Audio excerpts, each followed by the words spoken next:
जी नमस्कार दोस्तों। EMRS hostel warden की तैयारी हम लोग कर रहे हैं। EMRS hostel warden. जी नमस्कार दोस्तों, ज्ञानालय में आपका स्वागत है और हम लोग तैयारी कर रहे हैं ईएमआरएस हॉस्टल वार्डन की। और आज की इस वीडियो में हम लोग इंग्लिश पढ़ेंगे। जैसा कि हम सभी जानते हैं, इंग्लिश जो कंपलसरी है वो 10 क्वेश्चंस आएंगे।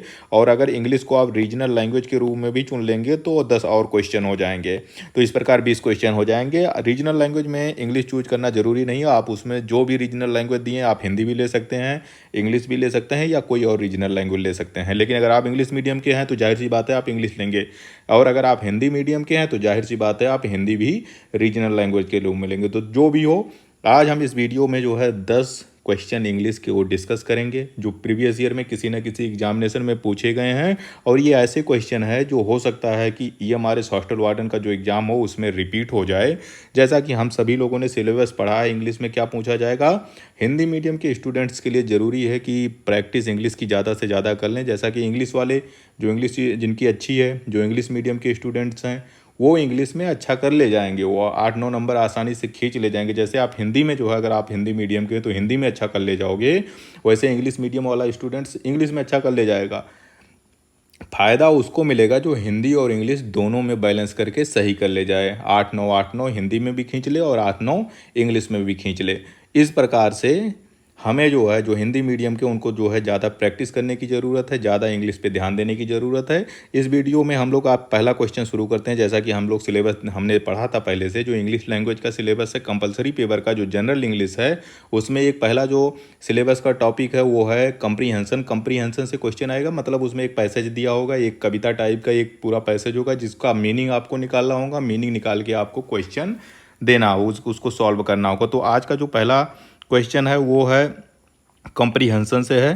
कंप्रीहेंशन यहाँ पे दिया गया है, इसको हमें पढ़ना और इसी के बेसिस पे अपना सॉल्व करना है। ये जो क्वेश्चन यहाँ पे दिया है पहला क्वेश्चन, तो चलिए शुरू करते हैं। कि एमिली, एमिली मतलब एक लड़की है, gazed out of the window. Gauge मतलब होता है घूरना, बाहर देखना। कहाँ देख रही थी? विंडो के बाहर देख रही थी। एमिली जो है कि एक लड़की है, गेज्ड मतलब बाहर घूर रही थी, out of the window window के बाहर देख रही थी, खिड़की के बाहर देख रही थी।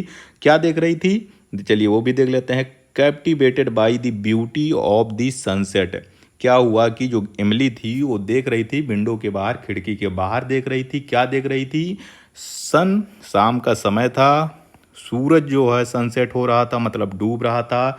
उसकी जो खूबसूरती थी उससे जो है वो कैप्टिवेटेड मतलब उसमें खो गई थी। जो शाम की ब्यूटी होती है, जो सूरज के ढलने का समय होता है, उसकी जो खूबसूरती थी, एमली उसी को देख रही थी और उसमें खो गई थी। The sky was ablaze with hue of orange and pink. जो आकाश था वो चमक रहा था। कैसे चमक रहा था? ऑरेंज और पिंक कलर का। हम सभी जानते हैं, हम सब ने जो है सनसेट होते हुए, सूरज को ढलते हुए देखा। क्या क्या होता है भाई? ऑरेंज होता है, पिंक कलर का होता है, लालिमा जैसी होती है। तो उसी को वो निहार रही थी, एमली उसको देख रही थी। Casting a warm glow over the landscape. हल्की हल्की वार्म ग्लो मतलब हल्का हल्का थोड़ा सा गर्मी थी। ओवर लैंडस्केप मतलब जो सीन थी, जो दृश्य थी, जो पूरी पिक्चर दिख रही थी, उस पर थोड़ा सा गर्माहट थी। As the sun dipped below the horizon. जैसे ही सूरज, डिप्ड मतलब डूब गया, बिलो द होराइजन क्षितिज से नीचे मतलब सूरज क्या हुआ? छुप गया। एमली क्या हुआ? Couldn't help. अब सूरज के डूबने में भाई सूरज तो डूबेगा ही डूबेगा, उसमें इमली क्या कर सकती है? इमली कुछ नहीं कर सकी, but feel a sense of tranquillity. वो थोड़ी सी उदास हो गई जब सूरज डूब गया। तो वो तो इमली तो डूबने से नहीं रोक पाई, लेकिन जो है कोई नहीं रोक सकता सूरज को डूबने से। लेकिन वो जब डूब गया तो जो ब्यूटी थी, जो सुंदरता थी, उससे वो उसको दिखाई नहीं पड़ा, वो गायब हो गया, अंधेरा हो गया, तो जिससे वो निराश हो गई थी। अब कंप्रीहेंशन का पढ़ने का मतलब ये नहीं होता कि आप जो है वर्ड बाय वर्ड वो पूरा उसका ट्रांसलेशन करना है, एग्जैक्ट मीनिंग जो है हमको उसको खोजनी है। अरे भाई, हमको तो सिर्फ अपना काम निकालना है, हमें जो क्वेश्चन दिया उसको सॉल्व करना है, हमें मोटा मोटा मीनिंग पता कर लेना। भाई जिसको पूरी मीनिंग पता चल जा रही है वो अच्छी बात है भाई, उसके लिए और अच्छी बात है। लेकिन जिसकी थोड़ी सी इंग्लिश वीक है, जो नहीं पूरा समझ पा रहे हैं, मोटा मोटा समझ जाएं तो भी आपका काम बन जाएगा। एक क्वेश्चन बहुत ज़्यादा पूछा जाएगा उस पैसेज से और एक आसानी से आप मिलान कर सकते हो। तो चलिए हम क्वेश्चन देखते हैं कि what is the main emotion that Emily feels while looking at the sunset. अब यहाँ पे पूछ रहा व्हाट का मतलब हम सभी जानते हैं क्या पूछ रहा है। मेन इमोशन मतलब क्या इमोशंस, क्या भावना उसके अंदर थी, एमिली क्या फील कर रही थी कब, जब वो जो है सनसेट को देख रही थी। आप इसमें अब आप इमोशन आप देखेंगे तो क्या मिल रहा है भाई, जब वो देख रही थी तो क्या हो गया, यहाँ पे देखो गेज कर रही थी ब्यूटी ऑफ द सनसेट, पूरी खुश थी जब वो देख रही थी, उसमें यार खुशी थी। लेकिन जैसे ही वो सनसेट जो है हुआ, जैसे शाम हो गई तो थोड़ी सी उदास हो गई। तो जो देख रही थी Emily feels while looking the sunset, जब सनसेट हो रहा था तब वो क्या देख रही थी भाई, सैडनेस तो था नहीं उसमें, वो तो तब सैड हुई जब पूरा डूब गया। जब तक दिख रहा था, जब तक पूरा सब लालिमा थी, तब तक वो खुश थी, जॉय थी, जॉय मतलब हैप्पी थी, एंगर तो थी नहीं, कन्फ्यूजन तो था ही नहीं। तो सही आंसर हो गया जॉय, यानी खुश थी एमिली। चलिए दूसरा क्वेश्चन देखते हैं आज के इस वीडियो का। एक और क्वेश्चन पूछा गया है यहाँ पे, जो है ये अनसीन पैसेज टाइप का, वो पहला वाला जो था वो कंप्रीहेंशन टाइप का था, वो पूरी उसमें अर्थ वर्थ निकालना पड़ता है, उसके बाद जो है उसके बेसिस पे आपको आंसर देना होता है। यहाँ पे भी एक और जो है क्वेश्चन जो दिया गया है, ये अनसीन पैसेज पे दिया गया है। अनसीन मतलब जो है जिसको आपने अभी तक देखा ना हुआ, इस तरह का एक पैसेज दिया है। इसमें भी सेम वही करना है, आपको पूरा पढ़ना है और पढ़ के जो है उस क्वेश्चन को जो उसमें दिया होगा उसको सॉल्व करना है। तो दूसरा क्वेश्चन पैसेज पे ही बेसिस है, जिसको भी हम लोग चलिए पढ़ लेते हैं। हमने फिर कहा है कि हमें पूरा उसका ट्रांसलेट करने की ज़रूरत नहीं, हम तो मोटा मोटा अर्थ समझने की कोशिश करेंगे। जैसा कि मेरी भी इंग्लिश वो जैसे आपकी हो वैसे मेरी भी है, तो मैं भी इसी तरह पढ़ता हूँ कि एक एक चीज़ करके थोड़ा थोड़ा तोड़ के समझता हूँ और अपने आप जो है चीज़ें अपने आप क्लियर हो जाती हैं। जैसे खुद पढ़ लीजिए, द फॉरेस्ट, फॉरेस्ट मतलब होता है जंगल, was alive with the sounds of chirping birds and rustling leaves.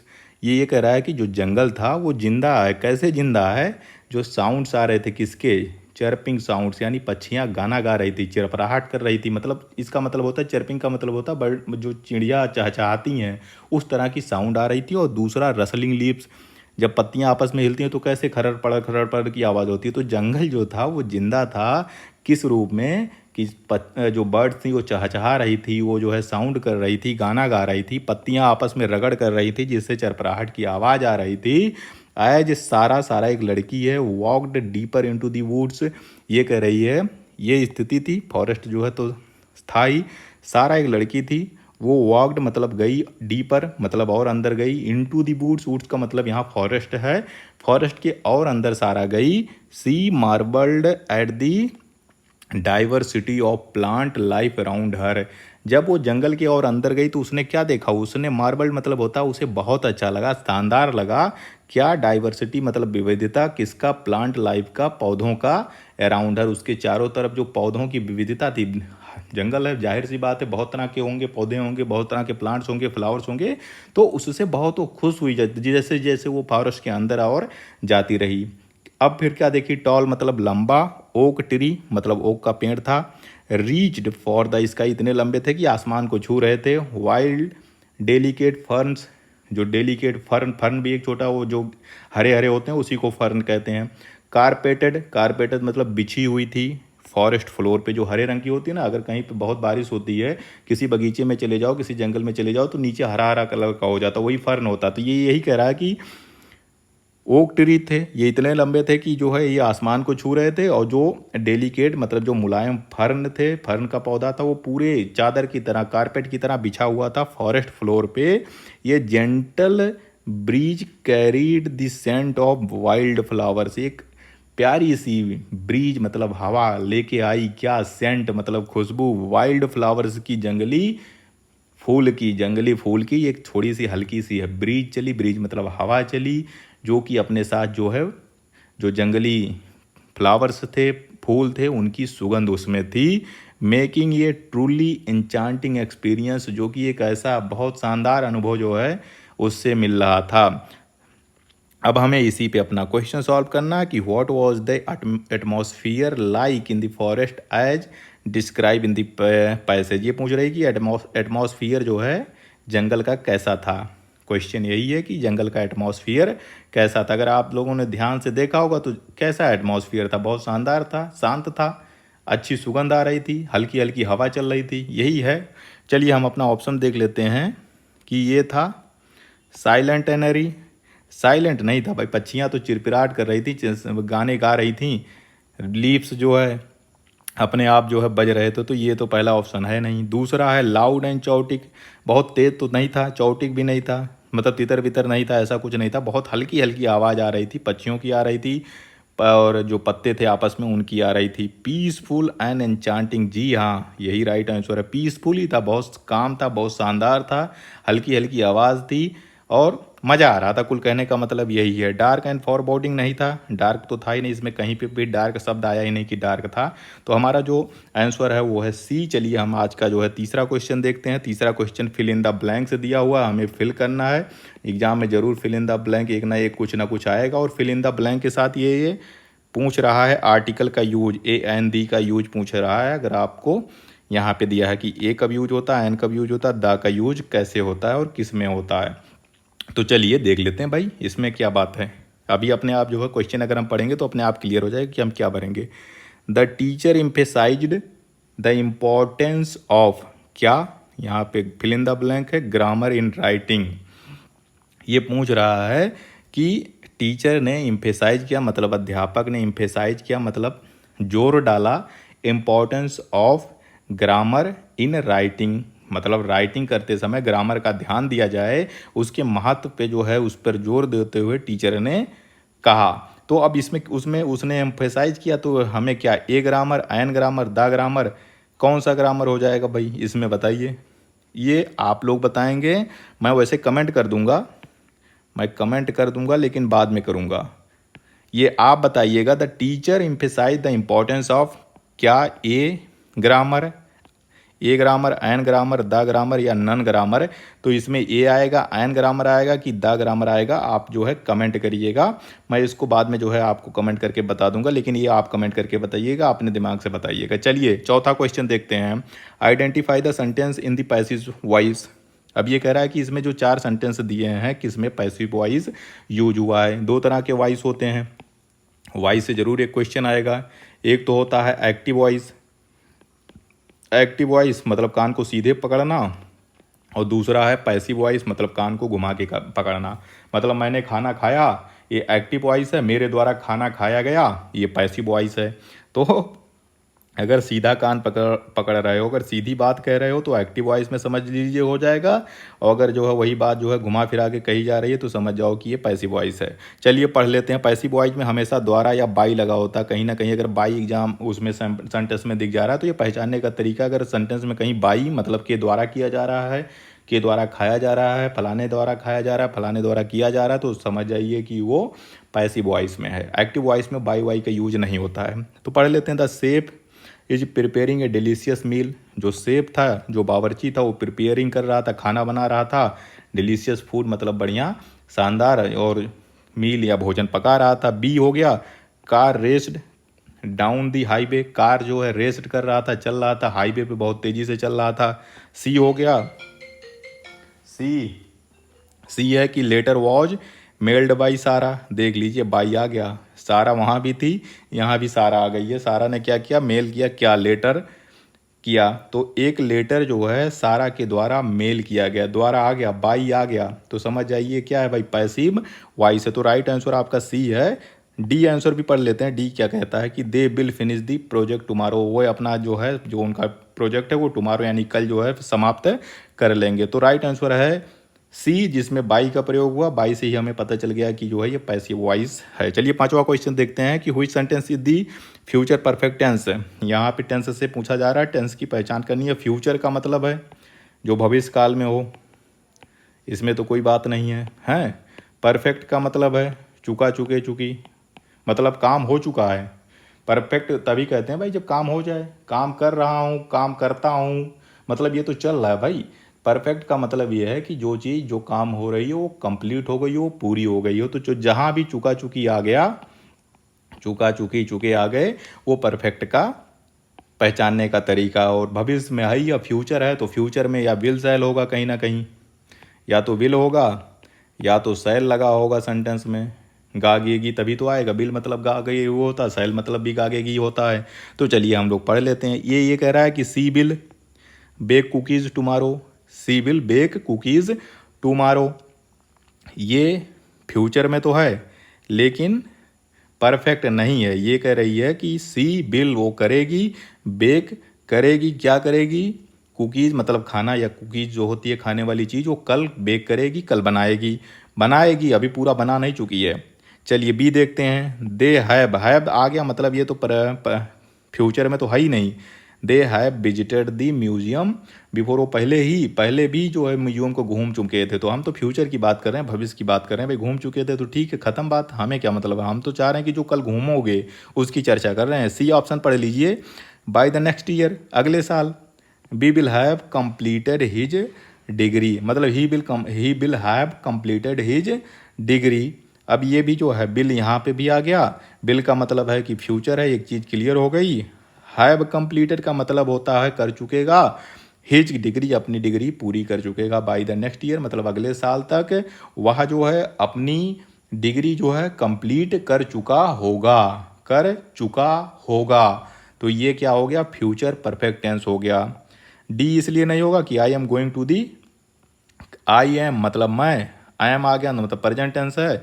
Going मतलब जा रहा हूँ, टू कहाँ, कंसर्ट मतलब जो है म्यूजिक कहीं हो रहा होगा, नाच गाना चल रहा होगा, वहाँ देखने रात में जा रहा हूँ। तो राइट आंसर हो गया by the next year he will have completed his degree. ये फ्यूचर परफेक्ट टेंस का एग्जाम्पल है। छठा क्वेश्चन देखते हैं। छठा क्वेश्चन क्या है भाई, आइडेंटिफाई द एडवर्ब, एडवर्ब बताना है इन द फॉलोइंग सेंटेंस, ये पूछ रहा है। जैसा कि वर्ब जो है सिलेबस में है, तो वर्ब भी है एडवर्ब भी है, दो तरह, वर्ब और एडवर्ब। वर्ब क्या होती है, वर्ब का मतलब है क्रिया, जो चीज़ हो रही है, जो चीज़ की जा रही है, और जो क्रिया की विशेषता बता दे उसको एडवर्ब कहते हैं। जैसे एडवर्ब कहते हैं, जैसे मैं जाता हूँ, तो जाना का क्या हो गया भाई, मैं जाता हूँ, जाता हो गया, ये क्या है, क्रिया है, वर्ब है, ये वर्ब है। मैं तेजी से जाता हूँ, मैं तेजी से जाता हूँ या बहुत धीरे जाता हूँ। तो तेजी से जाना, धीरे से जाना, ये क्या बता रहा है भाई, ये जाना की विशेषता है। तो तेज जाना, या जब कोई भी चीज़, ऐसी कोई शब्द जो क्रिया की या जो वर्ब की विशेषता बताती है, उसको एडवर्ब कहते हैं। इस सेंटेंस में एडवर्ब पूछा जा रहा है। जो सेंटेंस है कि द डॉग, एक कुत्ता था, बार्क मतलब भौंका, लाउडली मतलब बहुत तेजी से, एट दी मेलमैन जो पोस्ट लेके आया था, जो डाकिया था, उस पर एक कुत्ते ने बहुत तेज़ी से भौंकना शुरू कर दिया, बहुत तेज़ भौंका। तो भौंकना यहाँ पे क्या हो गया भाई, डॉग तो सब्जेक्ट हो गया ना भाई। अगर हम इस पूरे सेंटेंस को पढ़ेंगे तो अभी हम अपने आप एक चीज़ के लिए, द डॉग, डॉग क्या हो गया भाई, दा का हो गया, दा हो गया आपका आर्टिकल है दा। जब भी कोई चीज़ डेफिनेट होती है तो उसके साथ दा लगती है। तो दा हो गया आपका आर्टिकल। आर्टिकल तीन तरह के होते हैं, ए एन दी, तो ये हो गया आर्टिकल। डॉग इसमें हो गया सब्जेक्ट, आपका सब्जेक्ट है। बार्क क्या हो गया, ये तो वर्ब है ना भाई, बार्क यही तो क्रिया है, वर्ब है। लाउडली क्या हो गया, ये एडवर्ब हो गया, तेज भूंक रहा है ना। तो एडवर्ब जो है वही तो विशेषता बता रहा है, भूंकने की क्रिया की विशेषता बता रहा है, लाउडली। एट द मेलमैन, ये हो गया ऑब्जेक्ट, ऑब्जेक्ट हो गया, मतलब मेलमैन पे बहुत तेजी से भूंका। तो डॉग सब्जेक्ट हो गया, बार्क हो गया वर्ब, लाउडली हो गया एडवर्ब। तो राइट आंसर हो गया एडवर्ब, हो गया लाउडली, मेलमैन तो ऑब्जेक्ट हो गया। तो इस प्रकार से हमने देख लिया कि एडवर्ब क्या होते हैं। चलिए हम सातवां क्वेश्चन देखते हैं कि which of the following word is spelled correctly. यहाँ पे स्पेलिंग पूछा जा रहा है कि किसकी स्पेलिंग सही है। अकेजन की स्पेलिंग पूछी जा रही है। अकेजन का मतलब होता है अवसर, अकेजन का मतलब होता है अवसर। पहला ऑप्शन दिया है A double C O double C A S I O N, यहाँ पे सिंगल सी दिया है, यहाँ पे डबल सी डबल एस दिया है, यहाँ पे भी डबल सी और सिंगल, ये तो है ही नहीं, ओ आई एन दिया है, जबकि ये एस आई ओ एन होगा। तो सही आंसर मैं बता दे रहा हूँ, जो सही आंसर है O double C A S I O N, occasion. Occasion का मतलब होता है अवसर। ऐसे कुछ भी अगले एग्जाम में पूछा जा सकता है, कोई भी चीज़ पूछी जा सकती है, तो इसका ध्यान आपको थोड़ा सा, स्पेलिंग को आपको खुद पढ़ना पड़ेगा। आठवां क्वेश्चन है कि what is the antonyms of chaotic. Antonyms पूछिएगा, अपोजिट वर्ड। एंटोनिम्स का क्या मतलब होता है, विलोम, हिंदी में इसको विलोम कहते हैं। हिंदी में भी विलोम आएगा और इंग्लिश में आएगा ही आएगा, मतलब अपोजिट पूछ रहा है, अपोजिट वर्ड पूछ रहा है किसका, चौटिक का मतलब क्या होता है। चौटिक का मतलब होगा जो चीज़ तितर बितर हो, तितर बितर हो, मतलब इधर हो, अस्त व्यस्त हो, तितर बितर हो, उसको कहते हैं चाओटिक। तो अस्त व्यस्त का मतलब हो गया भाई जो ठीक से रखी हो, उसका अपोजिट हो गया जो कि ऑर्गेनाइज्ड हो। ऑर्गेनाइज मतलब हो सही से रखी हो, सही जगह पे रखी हो, पूरी तरह से व्यवस्थित हो। तो चाओटिक का विलोम शब्द हो गया ऑर्गेनाइज्ड। ये बाकी के नहीं होंगे, क्यों?